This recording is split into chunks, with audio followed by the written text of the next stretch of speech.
a wonderful little story called Lighting a Fire. The Baal Shem Tov always knew if his prayers had ascended on high, as most of them actually did. But once in a while a prayer would somehow be lost and never reach the great angel Sandalphon, who weaved the prayers of Israel into garlands of prayer for the Holy One, blessed be he, to wear on his throne of glory.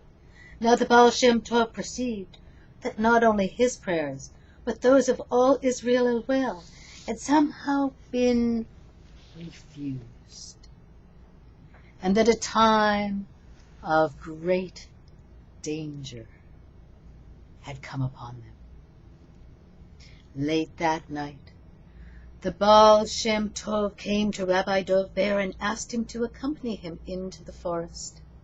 There was a full moon that night, and the Baal Shem Tov hurried along a path to a place that only he knew about. There, as Dov Ber watched, the Baal Shem Tov lit a fire merely by touching the branches, so that they resembled a burning bush. Nor were the branches consumed by the flames, and the Baal Shem Tov said nothing about this. And Dov Ber dared not ask.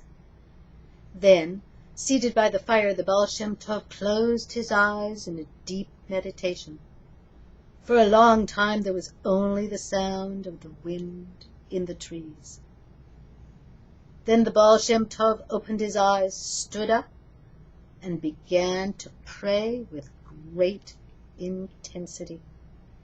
Dov Ber heard these words of that prayer for the first and only time that day. Yet they remained imprinted in his memory all the days of his life. At last the Baal Shem Tov stopped praying, and there was a great smile on his face as he said, "The prayers of Israel will no longer be refused." Years later, when Dov Ber was known as the Maggid of Mezerich, another great danger faced Israel concerning the blood libel. The Maggid knew what he must do. He went to his chassid, Reb Moshe Leib of Sasov, and led him into the forest, to the same secret place of the Baal Shem Tov, but he did not light a fire, for he knew that a soul such as that of the Baal Shem Tov existed only once every 100 generations. So instead he told the story to Moshe Leib, and he said, "Perhaps we can no longer light the fire, but let us meditate and pray, for I still remember the very words of the prayer of the Besht." And he repeated the words of the prayer out loud for the first time since he had heard them so many years before, and not a single word was missing. Reb Moshe Leib listened with complete concentration, but he was not able to recall any of the words.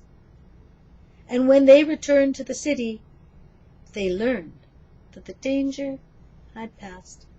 A generation later, Reb Moshe Leib of Sasov was himself called upon to fulfill a great task concerning the redemption of many captives.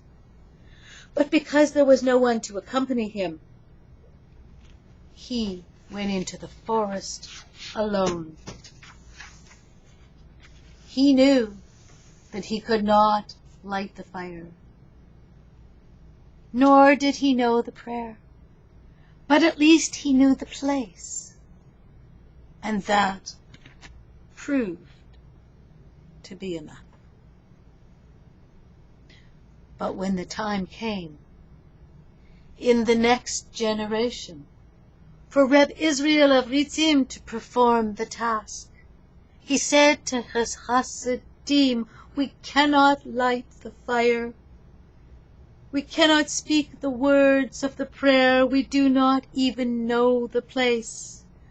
But we can tell the story of what happened." And so they did. And with the telling of the story, that proved to be enough.